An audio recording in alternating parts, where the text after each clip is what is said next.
Guys and girls, I will show you now net local group administrators at a local service system error 5 has occurred. How to solve this problem? Now follow my tutorial. The simple step. Click here, write CMD, click right button, run as administrator.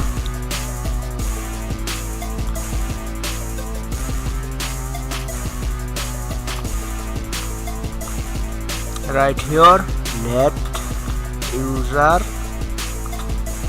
administrator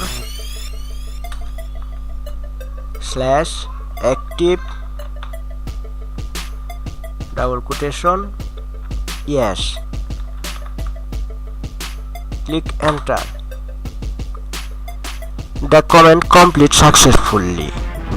You want to register your PC.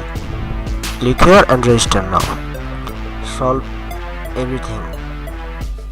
Please subscribe my channel. Allah Hafiz.